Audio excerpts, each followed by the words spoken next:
Aqui estamos outra vez, em nome do soberano Criador dos céus e da terra, o Senhor Jesus Cristo. Estamos dando prosseguimento à nossa exposição da minha tradução de João. Estamos no capítulo 6, verso 26. Jesus ainda está dialogando com os homens que queriam fazê-lo rei à força. Eles acabavam de perguntar, Rabi, quando chegaste aqui? Mas Jesus não responde a essa pergunta. Vou lendo agora versos 26 a 31.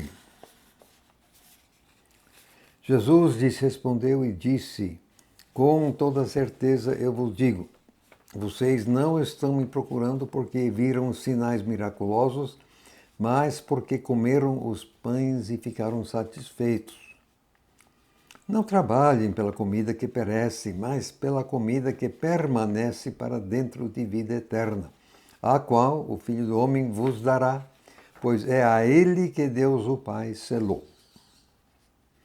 Aí eles lhe disseram, que devemos fazer para que realizemos as obras de Deus? Jesus respondeu e disse-lhes, a obra de Deus é esta, crer para dentro daquele que ele enviou.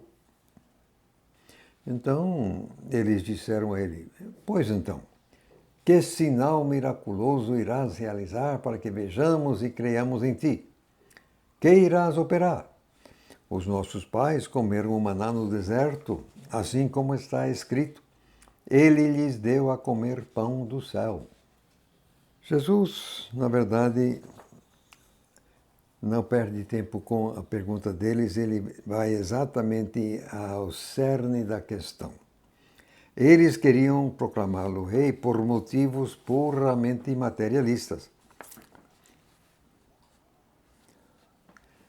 Que percentagem do povo brasileiro, imagina você, gostaria de ter comida de graça? Certos tipos? Muitos? Quase todos? É o problema de pão de graça. Agora, Jesus está dizendo para não fazer isso. Não ficar só com a comida que perece. Quando Jesus diz que ele dará a vida, mas eles precisam trabalhar para ter a comida que permanece para dentro dessa vida. Jesus dá a vida, mas nós temos que trabalhar para ficar, permanecer. Mas como devemos fazer para trabalhar para ter essa comida? Essa questão é fundamental. Em geral, as pessoas têm que trabalhar para ter comida para manter a saúde e a força física. Aliás, as Escrituras claramente condenam a preguiça, de sorte que o dizer do Senhor deve tratar de prioridades. Manter a vida física não deve ser a nossa prioridade máxima. Assim como Jesus, a nossa prioridade máxima deve ser fazer a vontade do Pai, como está em Hebreus 10, verso 7 e João 4, verso 34. A partir da 1 Coríntios, capítulo 3, verso 12, o que construímos com ouro, prata, pedras preciosas, isso realmente permanecerá para dentro de vida eterna, porque tudo que fizermos para a glória de Deus, isso se transforma em ouro, prata, e isso vai para o céu, porque a glória de Deus é eterna, então tudo que fizermos para a glória de Deus vai para o céu. Está lá seguro.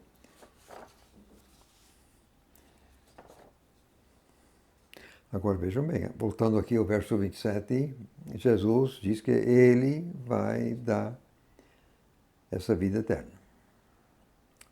Pois foi para isso que o Pai o selou. Agora, a partir do verso 28, parece que os homens, sei lá, não ouviram muito bem, né? Eles responderam segundo as suas próprias ideias. O que devemos fazer para realizarmos as obras de Deus? Agora, Jesus, no entanto, é claro, a obra de Deus é esta.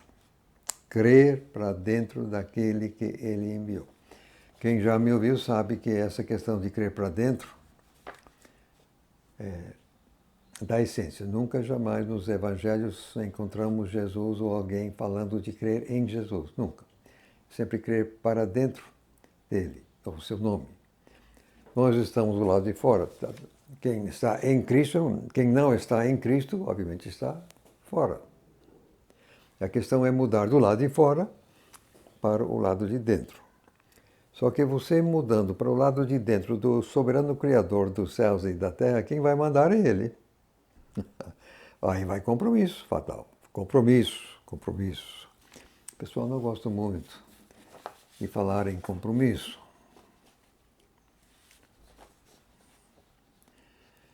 Agora, a obra de Deus é crer para dentro. Então, se nós quisermos servir ou agradar a Deus, o primeiro passo será crer para dentro de Jesus. Sim, enquanto você estiver fora, não tem jeito, lamento. Tem que estar dentro. Esse é o primeiro passo. Uma vez pertencendo a Jesus, aí nós temos o privilégio de participar nas obras de Deus, procurando ouvir aquilo que Ele quer, no texto sagrado, ouvindo o Espírito Santo. Agora, vejam bem, como são, sei lá, aqueles homens. Verso 30. Pois então, que sinal miraculoso. Ora. Eles não tinham presenciado a multiplicação dos pães. Que sinal maior do que esse você vai querer, ora.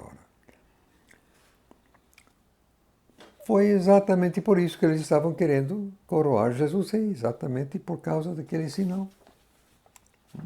Não entendo muito bem. Só que agora eles puxam o maná no deserto. Por quê? O maná no deserto o pessoal não tinha que trabalhar. Era uma coisa que caía do céu. Tinha o trabalho de sair pela manhã e colher o que iam comer naquele dia, só naquele dia. Essa provisão era só de dia em dia, não era uma coisa a longo prazo. Mas parece que eles estavam assim querendo uma coisa parecida. Queriam comer de graça, aliás, não só eles. Quando disse, ele lhe deu a comer pão do céu, isso está no texto. Você pode ver isso em Êxodo 16, verso 4, Neemias, capítulo 9, verso 15, ou Salmo 78, verso 24. Então, eles estão citando a Bíblia mesmo. Quanto a isso, eles queriam coroar, mas quando ele exige compromisso, aí eles pulam para trás. Vamos aqui agora prosseguir. Eu vou ler agora os versos 32 a 40. Jesus ainda está lidando principalmente com aqueles homens que queriam fazê-lo rei. Aí Jesus disse-lhes, com toda certeza eu vos digo, não foi Moisés quem vos deu o pão do céu, mas é meu Pai quem vos dá o verdadeiro pão do céu. Porque o pão de Deus é aquele que, descendo do céu, está dando vida ao mundo. Eu vou ler isso. Está dando vida ao mundo. Então, eles disseram a ele, mas Senhor, dá-nos sempre desse pão. Com isso, Jesus disse-lhes, eu sou o pão da vida. Aquele que vem a mim nunca terá fome, e aquele que crê para dentro de mim nunca terá sede, jamais. Mas, como eu vos disse, embora tendo-me visto, vocês ainda não creram. Tudo que o Pai me dá virá a mim, e aquele que vem a mim eu jamais jogarei fora. Porque eu desci do céu não para fazer a minha vontade, mas sim a vontade daquele que me enviou. Então, esta é a vontade do Pai que me enviou, que eu não perca nada de tudo que Ele me deu, mas que o levante no último dia. Outro sim, esta é a vontade daquele que me enviou, que todo aquele que vê o Filho e crê para dentro dele tenha vida eterna. E eu o ressuscitarei no último dia. Até aí. Eu entendo que é exatamente aí que Jesus termina o seu diálogo com aqueles homens que queriam fazê-lo rei, como vamos ver a partir do verso 41. Mas vamos voltar agora e ver o que está aqui.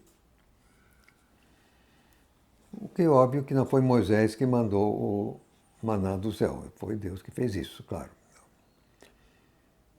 E é também o mesmo Deus Pai que agora está dando o verdadeiro pão do céu, que é o próprio Jesus, no caso. Agora no verso 34. Parece que eles quase estão vacilando, não sei. Mas antes disso, eu quero voltar e ver isso, que Jesus diz que pão da vida. No caso, o pão literal físico representava o alimento principal deles.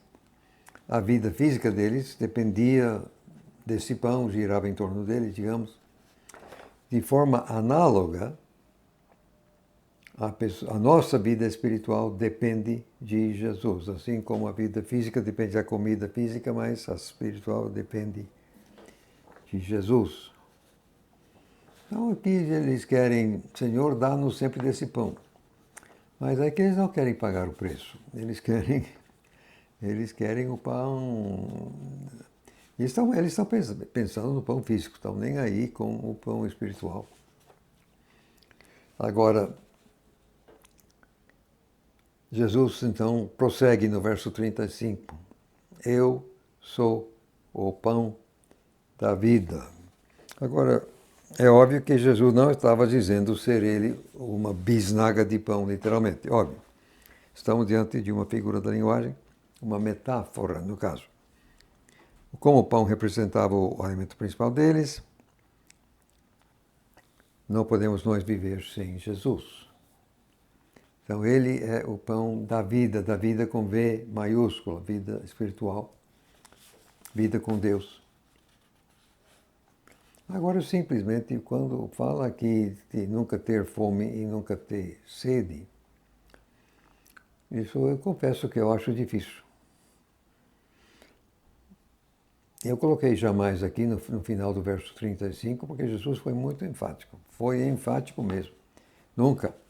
Então, mas Jesus já falou isso em outro lugar e vai falar coisas parecidas. Nós temos que ficar sempre, se nós não queremos nunca ter fome, temos que, diz aqui, quem vem a mim, mas temos que ficar com ele, ao lado dele. Temos que crer para dentro e lá ficar. Em outro lugar, ele fala do Espírito Santo, quer dizer, a questão de não ter sede tem vínculo com a presença do Espírito Santo na nossa vida, no nosso ser. Agora, Jesus está dizendo que eles têm visto, mas não estão crendo na verdade. Na verdade, eles não estão crendo. Aliás, tem muitos assim também hoje. Agora, verso 37 vai ao lado da soberania de Deus, como nós temos visto em outro momento. Ele já disse, se o Pai não puxar alguém, não pode chegar. Então a Bíblia sempre jogando com a nossa responsabilidade e com a soberania de Deus. Então aqui, no verso 37, tudo que o Pai me dá virá a mim. E aquele que vem a mim, eu jamais jogarei fora. O verso começa no gênero neutro, coisas. Que talvez poderia incluir pessoas, só que daí depois, aquele que fatalmente são pessoas. Jesus declara que ele não joga fora, mas a pessoa pode pular fora. A pessoa pode voltar para trás. Isso é óbvio. Nós temos que permanecer. Se é nós que temos que permanecer, é que também é possível não permanecer. Isso aí será explicitado muito claramente mais tarde neste mesmo Evangelho de João. Ele não joga fora, mas nós podemos pular. Isso é preciso entender. Chegando nós no capítulo 10 de João, ele vai falar dessa forma. Ele vai dizer que ninguém pode arrebatar da mão dele, e nem menos ainda da mão do Pai, porque ele é maior que todos. Arrebatar tem a ver com uma força externa agindo, não tem nada a ver com você. Quer dizer, você não pode se auto-arrebatar. Então, pular fora é outro assunto. Voltando então aqui, eu desci do céu. Jesus está sendo mais do que claro, que não tem como não entender. Eu desci do céu. Aí o que resta para nós é ou aceitar ou rejeitar. Agora vem cá, as pessoas que dizem que Jesus era meramente um bom homem, um grande professor, não exatamente. Ou ele é Deus ou ele não é. Ele repete cada vez mais, ele não veio fazer a própria vontade, ele veio fazer aquilo que o Pai manda, a vontade dele. Agora, verso 39 é interessante nessa direção. Esta é a vontade do Pai, que eu não perca nada de tudo que ele me deu, mas que o levante no último dia. Agora, aqui no 39, nós temos, creio, coisas. Eu preciso esclarecer que no verso aqui, terminando o verso 39, mas o que o levante, nós estamos com os manuscritos gregos bem divididos, rachados. Mas entendo que a melhor linha de transmissão dá o pronome no gênero neutro, como eu traduzi aqui, em vez de masculino. O antecedente, nada de tudo que exatamente neutro. A dificuldade, no caso, está no verbo levantar. Para quem interpreta como ressuscitar mortos, aí o objeto direto deve ser masculino. Mas a área semântica de levantar é muito abrangente e muitas coisas podem ser levantadas. Há um contraste entre o verso 39, coisas, e o verso 40, pessoas. O verso 39, digo eu, se une a outros textos que indicam que durante o reino messiânico milenar, a terra será restaurada a condições parecidas com o jardim de Éden. Pode ler com atenção Romanos capítulo 8, versos 19 a 22. Isso você pode fazer. Voltando então, mas o levante no último dia. Então eu creio que Jesus está no verso 39 falando da restauração do mundo. No 40, ele acrescenta então a outra parte. Outro sim, esta é a vontade daquele que me enviou, que todo aquele que vê o Filho e crê para dentro dele tenha vida eterna, e eu o ressuscitarei no último dia. Óbvio, ele não pode ressuscitar ninguém se ele está morto. Fatalmente, ele está vivo. Mas vamos voltar aqui e ver o que Jesus está dizendo aqui no verso 40. Unicamente os seus contemporâneos poderiam ver Jesus fisicamente. Fala aqui de ver o Filho, tá?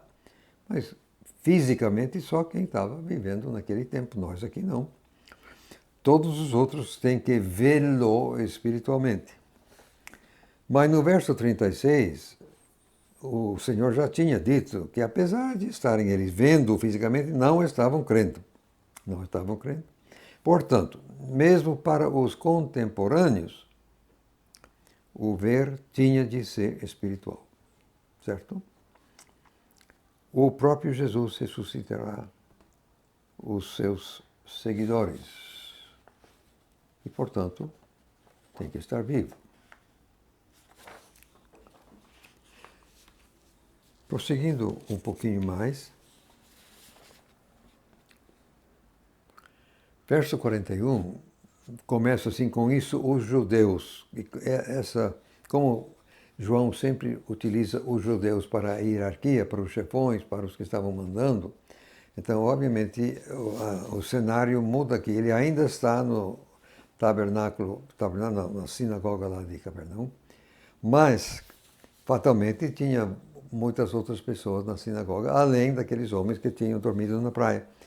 E tinha, obviamente, também representantes dos chefões.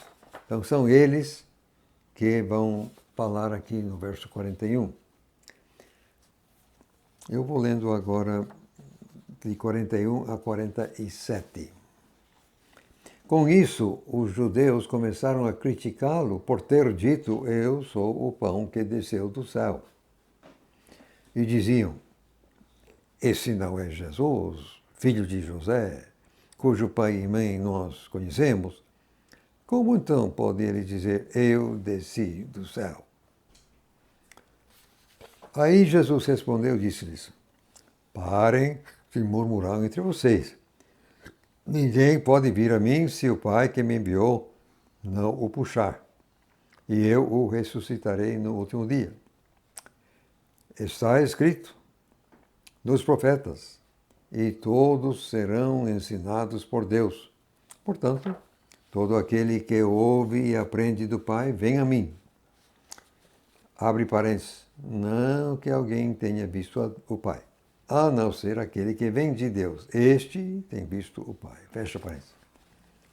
Com toda certeza eu vos digo, aquele que crê para dentro de mim tem vida eterna. Precisamos entender que essa vida eterna não significa tão somente sem fim. Tem a ver com um tipo de vida, uma qualidade de vida e que pode começar aqui. Começa aqui, é uma vida em comunhão com Deus. Pode começar aqui, para depois terminar no céu. Então vamos voltar rapidinho, que Jesus vai seguir falando no verso 48, mas primeiro eu quero ver o que havia sido falado aqui nos versos 41 e 2. Os judeus não são só aqueles que ficaram na praia. Aqui nós temos outros. E pode ter certeza que os chefões lá em Jerusalém tinham mandado pessoas para Nazaré, tinham pesquisado a miúde todo o passado de Jesus. Então, aqui, então, não são os que dormiram na praia, são esses representantes dos chefões. E, esse não é Jesus, filho de José, cujo pai e mãe nós conhecemos. Obviamente, eles estavam entendendo e fazendo de conta que Jesus era, de fato, filho de José, o carpinteiro, no caso. Mas o que eu acho curioso é que eles puxam aqui o pai de José. Os pais, no caso, cujo pai e mãe. Quer dizer, pai e mãe de José, não de Jesus. Então, aí você vê que eles pesquisaram realmente lá atrás. Querendo ver a linhagem, evidentemente, eles querendo ver a linhagem de Jesus, só sendo isso. Aí, então, como eles tinham pesquisado, achando que ele nasceu mesmo foi de José, que nasceu do pai dele e tal, como pode, então, esse aí dizer que desci do céu? Observar, por favor, uma coisa. Eles, esses chefões, entenderam claramente que Jesus estava asseverando que desceu do céu. Eles entenderam, receberam o recado, não era esse o problema. Não queriam aceitar, só isso, não queriam acreditar. Aí, então, prosseguindo, Jesus sabia muito bem o que estavam pensando e falando, então, parem de murmurar, tal. Verso 44, aqui temos a soberania de Deus. Ninguém pode vir a mim se o Pai que me enviou não o puxar. E o verbo é exatamente esse.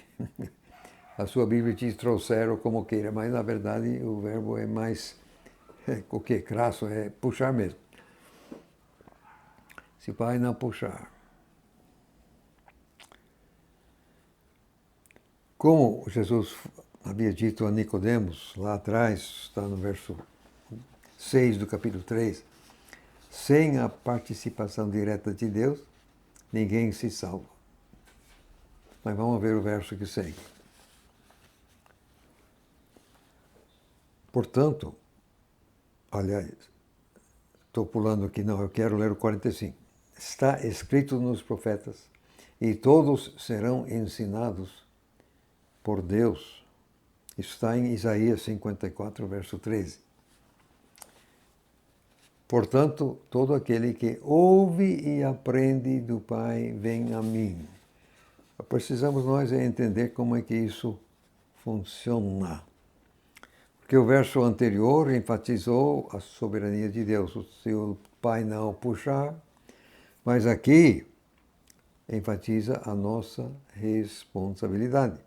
Nós aqui podemos ouvir, nós podemos aprender e então vir. Isso depende da gente. Isso é um problema nosso. Mas como entender que seriam todos ensinados por Deus? Como assim? Eu não sei. Eu diria, para começar, que todos têm a luz da criação. Isso está claramente em Romanos capítulo 1. E todos nascem com uma consciência. Pelo menos isso. Talvez existam outras maneiras em que Deus nos ensina. A questão é que cabe a nós corresponder. Quem de fato ouve e aprende com o Pai, procura Jesus, fatalmente. Agora, no verso 46, Jesus de fato abre um parêntese. Não que ninguém tenha visto o Pai. Quer dizer, a gente ouve e aprende do Pai, mas sem contato físico. A gente não está vendo nada. Às vezes podemos ouvir uma voz, mas enxergar o Pai não, ninguém pode. Somente aquele que desceu de lá, quer dizer, o próprio Jesus, ele sim,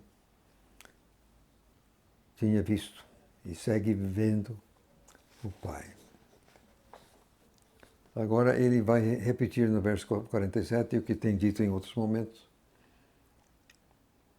Aquele que crê para dentro de mim tem vida eterna.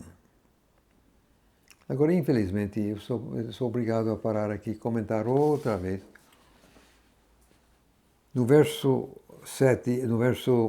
47 aqui, talvez 0,5%, meio por cento dos manuscritos gregos de qualidade objetivamente inferior omitem para dentro de mim. Quer dizer, em vez de aquele que crê para dentro de mim, diz meramente aquele que crê tem vida eterna. E assim está calamitosamente na nova versão internacional, na linguagem de hoje, na atualizada, na contemporânea, sabe-se lá até ontem. Ora, pare e pense. O objeto do crer de alguém é da essência. Além do mais, é impossível viver sem crer em alguma coisa. De sorte que todos creem. A leitura do texto crítico, assim chamado, abre a porta para o universalismo. Ainda mais porque o Senhor está dando uma declaração formal a respeito do assunto, como ser salvo. Ora. Essa perversidade que esse pessoal faz com o texto, simplesmente aquilo me maltrata. E no caso aqui é um caso sério, porque eles deturpam a doutrina da salvação. Olha, ninguém se salva por meramente crer em alguma coisa. É isso que está no texto dito eclético, o crítico de fato eclético. Ninguém é salvo por crer em alguma coisa. Ninguém vive sem crer, gente. É impossível você viver sem crer. Eu estou aqui sentado pela fé. Estou crendo nessa cadeira que não vai roer e me deixar no chão. Eu já sentei em uma cadeira que não merecesse a confiança. Já caí no chão. Aí você anda, você está confiando nas suas pernas. Você comeu alguma coisa, você confiou que não estava envenenado. Nada se faz sem fé, gente. Nada se faz sem fé. Então, esta perversidade, esse pessoal que cortou fora, crê para dentro de mim, bom, Deus é que vai cuidar deles. Mas fiquem sabendo que o texto correto é: aquele que crê para dentro de mim tem vida eterna. A palavra do soberano Jesus. Agora, eu vou ainda ler os versos 48 a 51. Jesus segue falando: Eu sou o pão da vida. Os vossos pais comeram o maná no deserto e morreram. Este é o pão que desce do céu para que não morra quem dele comer. Eu sou o pão vivente que desceu do céu. Se alguém comer deste pão, viverá para sempre. Aliás, o pão que eu vou dar é a minha carne, a qual darei a favor da vida do mundo. Até aí. E aqui também Jesus para de falar por um momento. Outra vez Jesus repete o que já havia dito: eu sou o pão da vida. Já comentamos, não é uma bisnaga de pão. No verso 49, ele retorna, eu diria eu, ao que o pessoal havia dito no 31, né? Nossos pais comeram tal, eles queriam comer de graça. Então Jesus aqui, de certa forma, dá a resposta. O verso 49 diz respeito à morte física. O verso 50 tem a ver com morte espiritual. Porque quem dele comer é um convite aberto. Quem comer, isso é aberto. Convite aberto. Aí voltando, vamos ver aqui rapidinho. Aquele pessoal morreu. E como a maioria deles morreram rebelados contra Deus, então pode ser que o morrer inclua também a morte espiritual desse pessoal no deserto, que comeram o maná. Mas agora, contrastando com o maná, Jesus está dizendo que quem comer ele não vai morrer. Totalmente diferente. Agora, obviamente, esse morrer aqui não é morrer fisicamente. Quer dizer, todo cristão praticamente morre fisicamente, já morreu. Está aqui falando fatalmente de morte espiritual.